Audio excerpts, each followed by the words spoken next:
Welcome to the Growth Buyer Podcast, where we engage with top business leaders who share their experiences and provide real insights that help them attract customers, retain staff, and grow their bottom line. Now, let's get started with the show.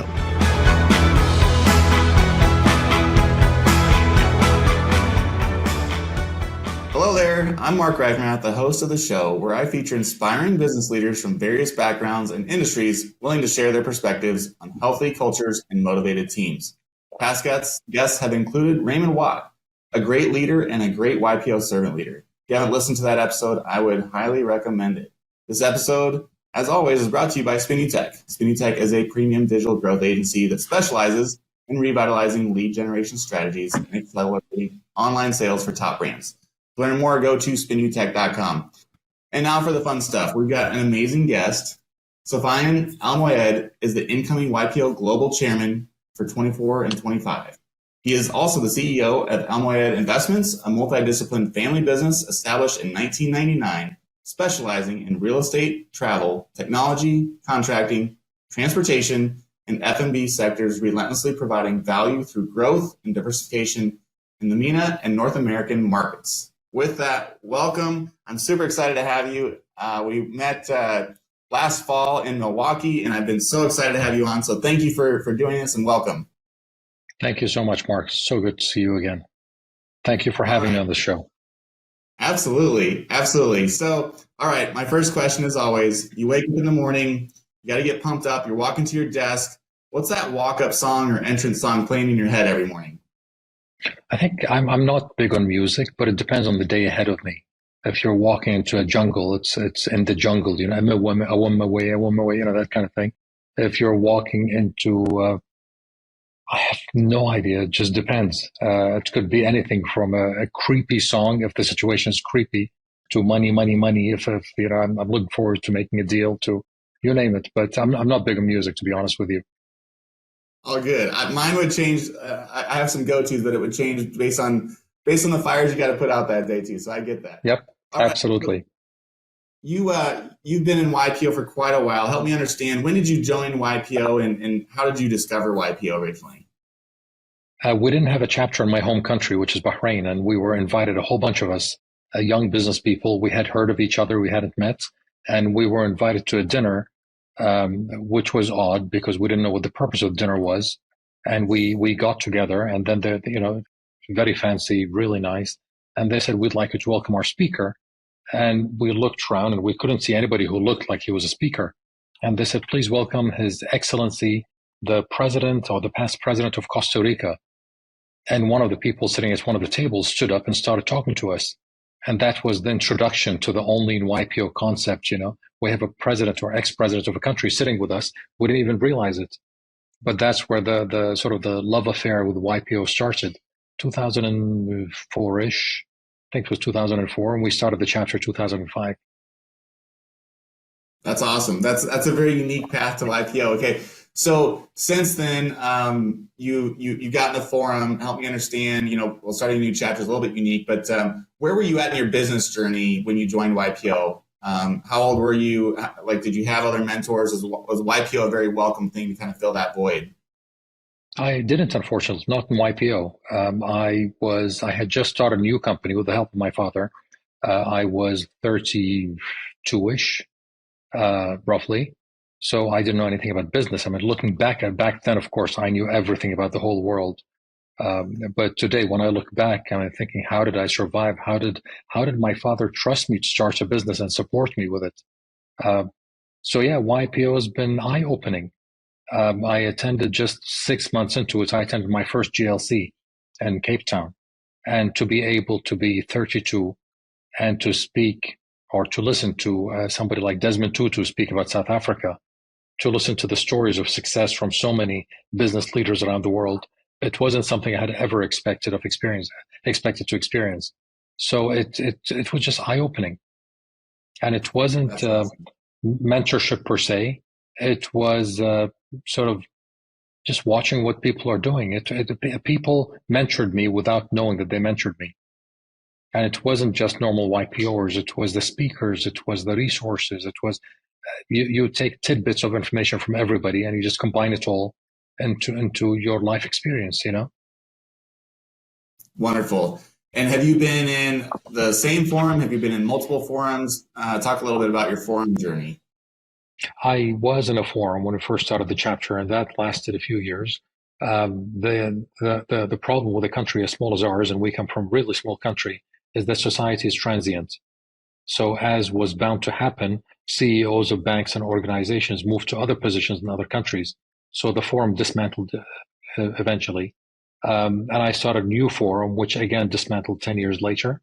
The one that has been a steady forum for the last, I think, 8 years, 9 years, is a forum international forum, made up of past board members. And we just met a few days ago, and we continue to be really close. That's And awesome. it's interesting That's because it's not only a forum experience. We made sure to pick somebody from Asia. So we have somebody from Singapore, we have somebody from China, somebody from India, me from Middle East, we have somebody from Europe, somebody from Africa, somebody from the US, so we sort of covered every continent with the 8 people that we have. That's really cool. You have probably a very unique forum that has perspective, unlike 99% of forums would have in that regard. Yeah, no, absolutely. You get not only a different point of view socially, but economically, business wise, politically, it's interesting. Yeah. Do you have any forum stories that, and you don't have to get into the specifics of the problem, but you had a big challenge and like there was really no other path that you probably would have had to solve it unless you brought that to forum, and I always call it the cheat code. You've got a lot of cheat codes available within your forum because they've done it, they've had the same challenges, and it just saves you time and money when you're able to kind of unload that problem and get that. Do you have any examples where that was like just an amazing saving grace for you? Well, gray hair aside, I'm the youngest in my forum, so having experienced members with you in forum is just incredible. And it's not a matter of getting specific advice. It's the sky is falling issue. Chicken Little. It's the sky is falling. You go to people and just cry out that the sky is falling, and you talk through it. And by the end of the conversation, it turns out, wait, the sky is not falling. It's just a little brick in the sky, or a plank in a spaceship or something. You've seen the cartoon, I assume. But you Yes. realize that it's not the end of the world. Life goes on. So that little bit of perspective is interesting. And having a forum locally, the stuff that you might consider to be a problem might seem like a problem to people around you. Having a regional forum, the issues become less of a problem. Having an international forum, you feel like a minuscule piece of a puzzle in a small country in the middle of nowhere. So problems are no longer problems, So it's been eye-opening in many ways.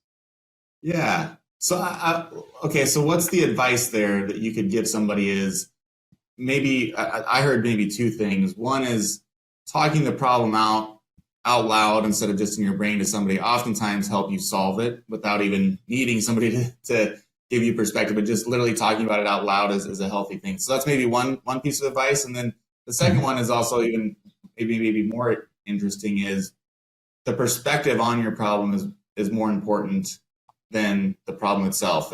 Something around that. Do you have I have advice there? So I have a best friend who joined YPO, and I went and joined a forum with him, and his comment to me was, why are we in forum? Because whether we are or not, we're going to have the same discussion. I'm going to tell him about my problem. I don't need YPO or forum to give me his point of view. So I took that as rule of thumb. Don't find people whom you agree with and understand and know. Don't be in forum with your friends. They'll become friends later. That's a whole different story. But be in forum with people who are so different from you, and just listen. Just appreciate the point of view and listen. And I think that's what's happened. I don't think I'm similar to the people in my forum. They have attributes and strengths which I can only dream of having one day. And I'm sure the other way around. I hope the other way around. But it's that. Yeah, take that leap of faith. Be in forum with people who are not exactly like you. Take that leap of faith. Go out of the comfort zone a little bit. And take that leap of faith and be diverse. We have males and females, and we have, like I said, every nationality you can think of. And it's interesting. It gives you a very different point of view. Mm-hmm. No, I love that. That's amazing. Um, can you directly attribute your growth, business growth, to YPO? Are there things you feel like you've accomplished that you just would not have been able to do had you not been involved in this and been exposed to some of these ways of thinking and the diversity there? Absolutely. It's not only business growth. I'll give you an example. I attended my first board meeting. I'm the odd one out amongst the past chairs because I was the first to be brought back into the board to take on his chair. Um, so when I talk back in my days, I literally mean back in my days. It wasn't 2 years ago; it was a little longer. So in 2016, I joined the board, and we went to the first board meeting, which was in Budapest, in Hungary. And I remember going to lunch, the first lunch, and we had name tags on the table. We had the place cards, and they told us where to sit. Okay, that's odd for a YPO event. And we sat down, and somebody would pass by behind you and say, "Hey, Sofyan, didn't you, as somebody in the X committee, have a problem with that Y committee? Didn't you have that issue to discuss?" And just keep on walking. And you think, "Oh, yeah, we did have to discuss that." And you have a conversation with this person next to you who's also a board member, and you resolve issues. And then you turn to the person on the right, and somebody passes by behind you and mentions a comment like that. So I found out that it was not accidental, that this was actually intentional to put people who had different issues at different meals next to each other, right? Between the meals, you go for a walk, and you think, a walk? What a bored, we're busy with things to do. But in that walk, somebody will somehow match you up with someone and start a conversation, walk away. And the interesting thing is, by the time the actual board meeting comes on day 3, right, we've ironed out all the issues. So it's not like there are so many things to discuss, and it's not an argument that ensues on the board. It's just everything has been done. So the actual official board, is super smooth because of these little things. And these are practices which I wish the world knew. It is not something that is a YPO practice. It is not something that is written down. It is not. It is just something that somebody has taken the time and effort to organize. Mark needs to speak to John. Let's sit them next to each other. Let's tell them, discuss this topic, and walk away. And the YPO magic will happen. And I found that to be extremely useful in business and in various directorships outside of business. All Yeah. problems can be resolved over a meal, kind of thing. That's a good advice. So you've applied that directly into your businesses. Then. So you experienced that in YPO. You then took that and have tried to apply that within your businesses as well. Yes, absolutely. Yeah, and this is just one of the learnings. It taught me a different way of doing things. Yes. But again, this is just one of the learnings. There are many more in the boardroom that you can follow. But this I found particularly interesting and non-intrusive, non-invasive, it got the job done. Yeah, yeah. What would you say? I mean, your perspective. You said you have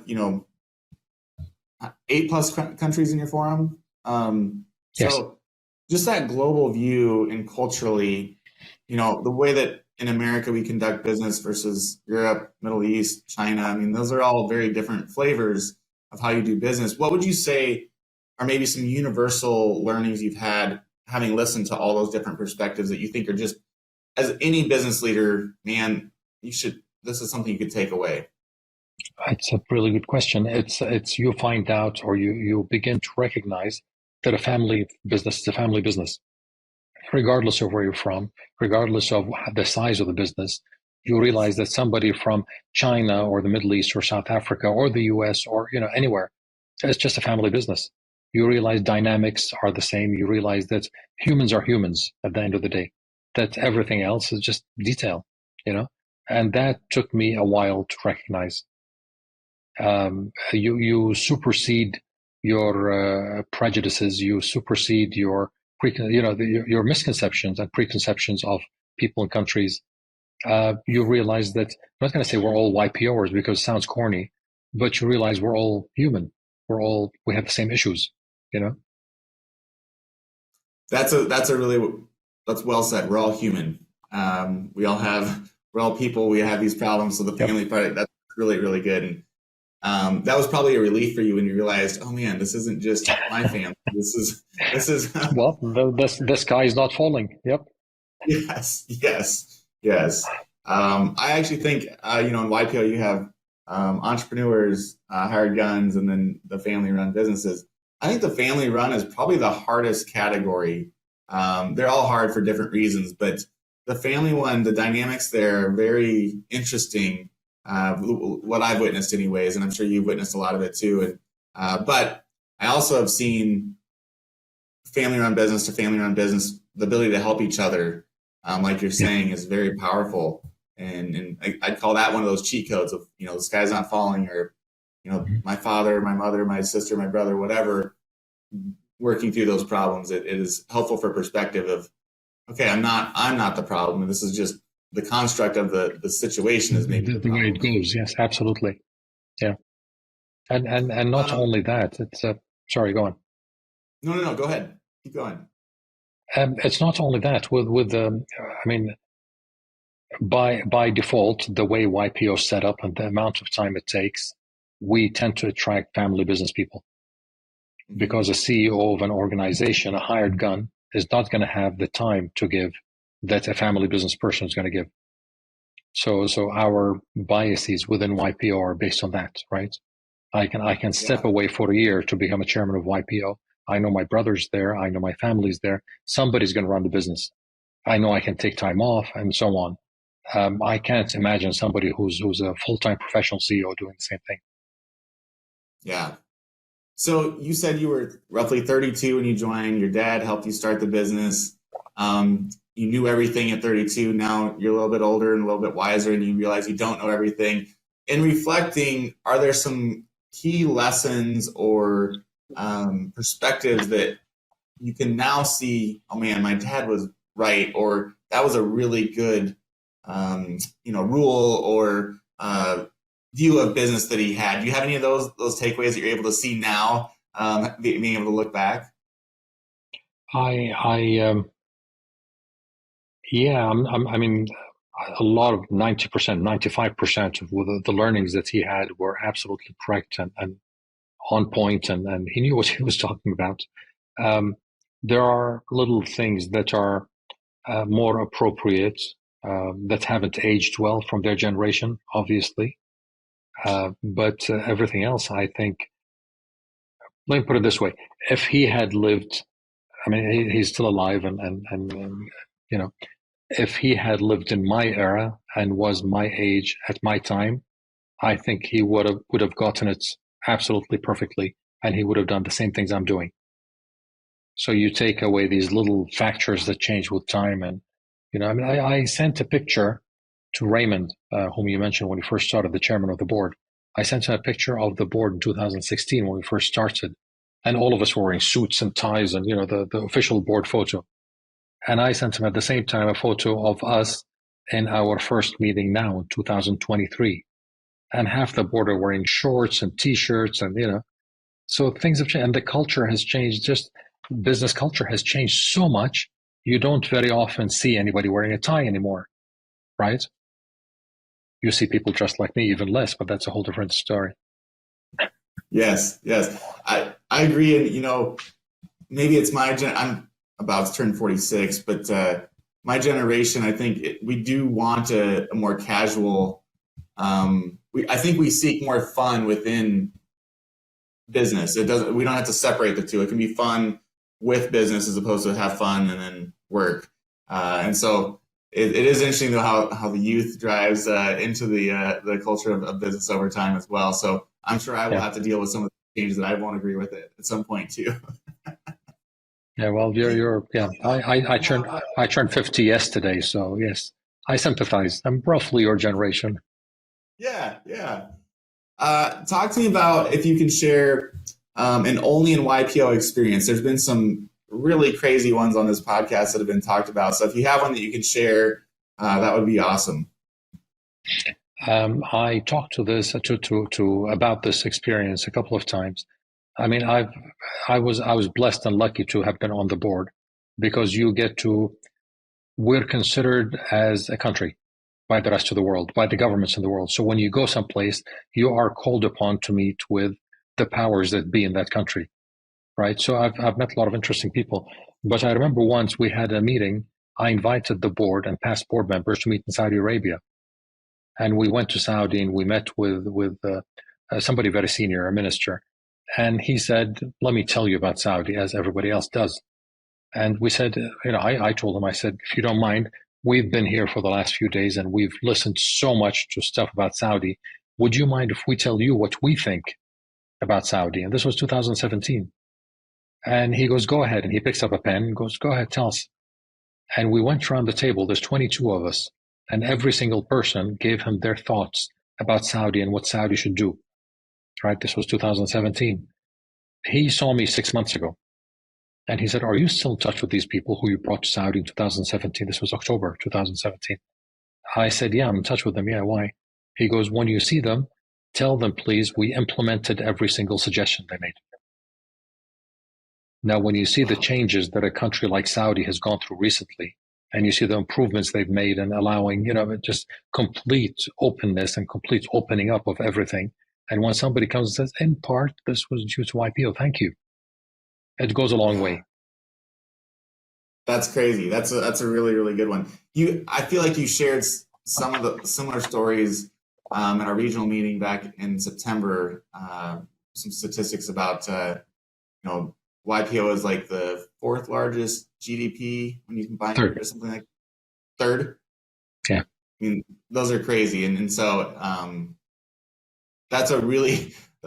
There's other examples of an amazing trip or vacation type thing. Yours that's pretty awesome. I mean, that's something you and everybody that was in that room should be very proud of.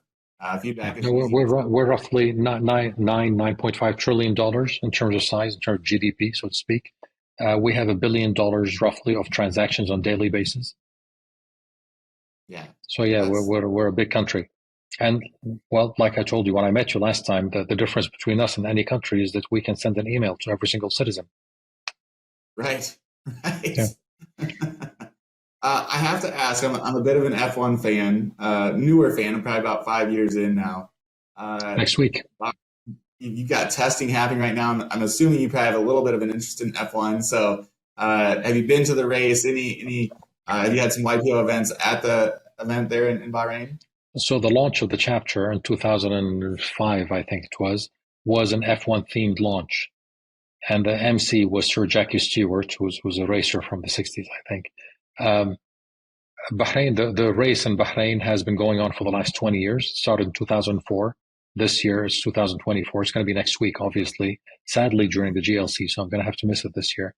But it's if you weren't coming to the GLC, or at least trying to come to the GLC, I would have asked you to come to Bahrain. So let's work on making sure that you can come here and interview some people during the F1. Yeah, that's awesome. No, it's interesting how I'm a marketer, so just seeing how a Netflix show can so quickly grow a fan base and just, kind of save the sport in some regards. And now the problems they're dealing with are completely different than 10 years ago. The valuation of the teams, the drama is just different than it was because of that fan base growth, and those are good problems. Like in business, when you have growth, it creates problems, and it's easy to complain about the problems, but you have to sometimes reflect. But it's growth pains. These are good things to be like. These are good problems to solve, as opposed to the sky is falling. And so the circuit, the circuit in Bahrain, the CEO of the circuit of the F1 circuit is a YPOer. The chairman of the board of the circuit is a YPOer. Half the members of the board of the circuit are YPOers. So if you have an interest, if you really have an interest in F1, have questions about car racing, F1, whatnot, perhaps we can arrange something for you to conduct an interview with one of these YPOers. Yeah, that'd be amazing. That'd be great. It's that's really awesome. All right. So, what about you're thinking you meet another leader. What is one or two pieces of advice that you would be something you would tell any person stepping into a C-suite role? Any good leadership advice you have to share? Aside from some of the amazing things you've already said. No, it's a tough one. It's a tough one for a reason. I'm an introvert, and on the board we did the MBTI, the Myers-Briggs test, and we did the Berkman test, and we did all kinds of. I've been tested to death, and test it to death in the hope that somebody will find out that I'm not an introvert. But to my dismay, it turns out I'm an introvert through and through. So I think the advice I would give people is advice that most YPOers and people in the C-suite would have built in, basically. Speak up more, speak your opinion, do that. It's the stuff that doesn't come naturally to me. I'm the guy sitting in the board, just listening quietly. If I have something to say, I'll say it. But if I don't, I won't speak. And this is not the attitude of most YPOers and most CEOs. They will have their opinion known. Even if somebody stated it, they will state it again, very loudly, maybe louder than the person before them, and different words just so they get quoted and not the person before them. So I do things a little differently. I'm probably not the right person to give advice because I'm not your typical CEO. Not in a good or a bad way, but just my makeup is very different from from the whole board today. I think that's good. That diversity is good. I've to put that in play for me. I'm very much an extrovert. I get my energy from being around people. As a leader, I've had to slowly learn to be quieter and quieter, because when you're in the room with your leadership team, if I speak first, I've instantly influenced them on the feedback or thinking they're going to provide. So I've had to learn to really, let's talk about the problem, but then I'm going to really set back and let everybody speak their mind. Agree or disagree, I just got to bite my tongue. And sometimes you jump in, but so I would actually say there is a lesson there to maybe leaders, to your point, it is good to be quiet often and make your words more valuable. The fewer you speak, the more valuable they are, right? And so making sure when you do speak, it's actually impactful, as opposed to, Mark's just filling the room with air. Yeah. We didn't get any value out of that. Whereas when they speak, oh boy, I better listen, because this is going to mean something. So I think you did have a good piece of advice. I asked one of my forum mates, one of the wiser older members, what should I do when I got on the YPO board? Because you have to remember, I've been off the board for 3 years. So I'm a completely unknown person who just got dropped in the middle of the board. And he said, everybody will want to know what you think. I said, okay, and what do I tell them? He goes, nothing. I said, what do you mean nothing? He goes, it's not your year. Your year starts a year later. Now you're the deputy. So just stay quiet, just watch, observe, because anything you say will be, will be held against you in about six months to a year. So don't say anything, just shut up and listen and understand the lay of the land, which I did, not very successfully, but I did. For somebody like me, it's a godsend that somebody actually instructs me not to say anything, But I found that to be helpful. I found it to be helpful to just listen, just learn, Excellent. Well, listen, thank you so much. This has been really, really good. I appreciate you taking the time. I know it's later for you. It's the start of the workday for me, but this is the beautiful thing of YPO. We can connect with people all over the world, have these great conversations. So thank you so much. I look forward to seeing you. This probably won't get released, but I'll see you in a week or week and a half or two. Yeah, about a week and a half or two. So I really look forward to that and connecting and saying hi in person. But again, thank you so much. Really, really appreciate it. Thank you, Mark. Such a pleasure to see you again. Thank you so much for hosting me here. Absolutely. All right. Thanks, everybody. Thanks for listening to the Growth Fire podcast. We'll see you again next time, and be sure to click subscribe to get future episodes.